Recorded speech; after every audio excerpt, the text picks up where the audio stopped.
We've been talking all morning long about the crisis of affordability in this city. We've heard from some of the many people who've been priced out, people who commute in, like Billy and Jenna. We've been talking about that now because there is a mayoral race, not just here in Hamilton, but of course in the city of Toronto. And there are real questions about affordability and what those who want to lead this city and these cities can do about affordability. Denise Balkison is a columnist with the Globe and Mail. Richard Florida, professor in the School of Cities and the Rotman School of Management at the University of Toronto. And they both join us this morning to talk about the affordability crisis we find ourselves in. Good morning to you both. Morning, Matt. Richard, we'll start with you.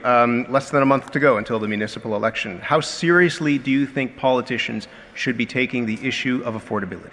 Well, I think they should be, and I think they are. I think having both the mayor on and having Jennifer Keesmaat on this show this morning is a testimony to that.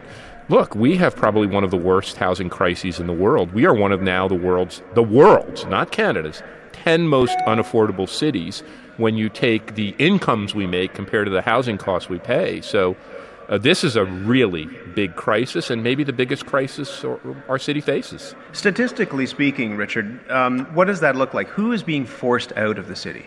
Well, it was very interesting to hear the segment earlier about the best and brightest leaving. And I think that's true to an extent. And younger people, even in our program at the Rotman School, these are the best and brightest. And certainly those who will make a high income are saying they can't afford to buy a home, they can afford to rent. But the reality is the people getting priced out are the single mom, the person who's working as a retail clerk or as a clerical assistant, a personal home service aide, the members of the so-called service class. Half of our workforce, largely women, immigrants, visible minorities, who toil in these low-wage precarious service jobs. The members of the professional and knowledge class have about $50,000 left over after they pay for housing. The members of this service class have about $11,000 left over. How can you pay for daycare? How can you pay for food? How can you pay for transport with $11,000 left over after you pay for your housing? You wrote a piece this summer, Denise, in the Globe saying, and these are your words, Toronto has felt increasingly unlivable for years, and that things really seem to be at a crisis point. Mm-hmm. Walk us through how you see the issue of affordability for you and for your friends. Well, so I just stopped paying daycare. My son just started junior kindergarten, and so for the past 4 years, we were paying $15,000 to $17,000 a year in daycare costs, and I would say even like my husband and I both have good jobs, professional jobs, and definitely the cost of living here factored into the choice to have one kid.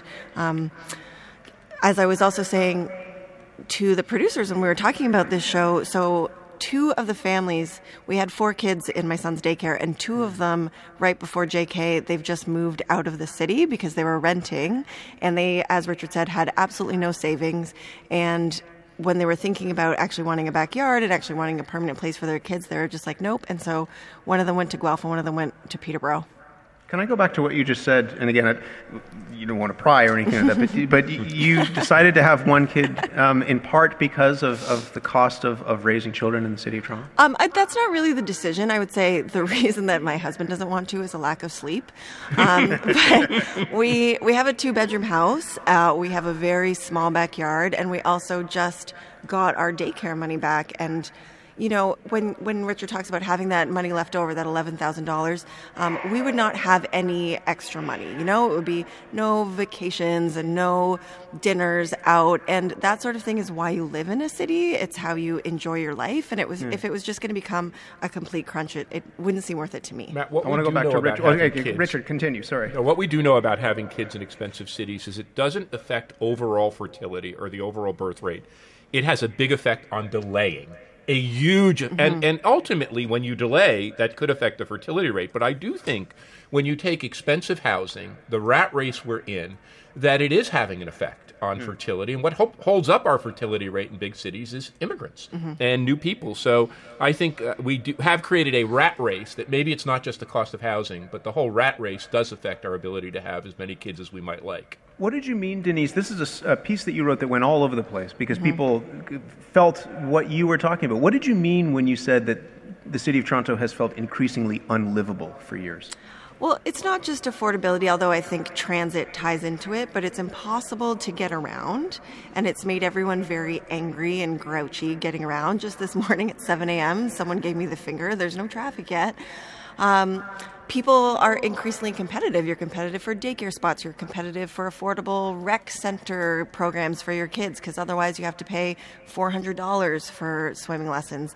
It's made people very competitive and less friendly and stressed out, and I just feel it as a vibe. You know, that column was about Toronto because I got to spend a month in Montreal this summer, and it just seemed more relaxed. People just seemed to be enjoying life more. Richard, what's at stake if people can't afford to live in the city that they want to be in, the city that they work in, the city that they feel some affinity to?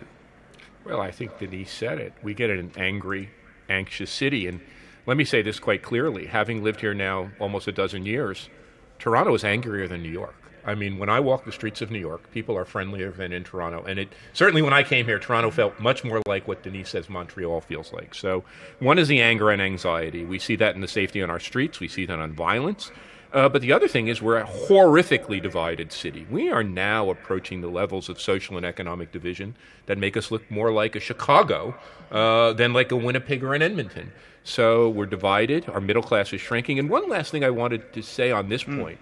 It's not like Hamilton is a bargain. I'm looking at the data. You know, in Toronto, you need to make $160,000 a year to afford a house. In Hamilton, you need to make $105,000. In Toronto, it takes 9 years to save up for the down payment to buy a house. In Hamilton, it takes 4.5 years.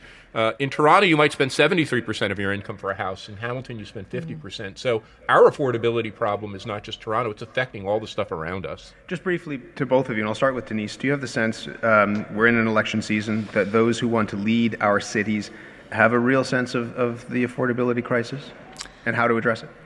I am glad that both Mr. Tory and Ms. Keesmaat are discussing housing affordability. I don't know that they or even myself have felt it personally.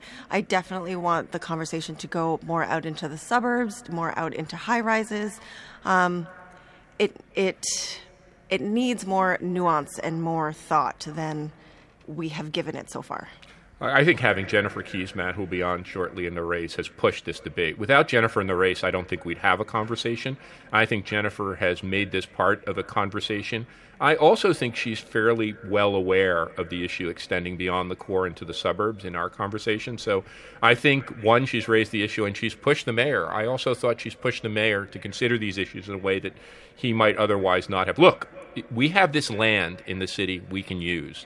We can use that land to make housing more affordable by selling it at a lower rate. Also, one thing we can consider, we have these employment lands. For years we thought about jobs and employment. Maybe we need to consider making them housing lands. Housing is to our time what jobs and industry was to a previous time. So I think there's things we can do, but Lord God, this has become more than urgent today. Mm-hmm. We will continue to talk about this and get into the nuance that Denise was speaking about in just a moment's time as well. But in the meantime, it's great to have you both here. Thank you. Thank you. Thank you, Matt.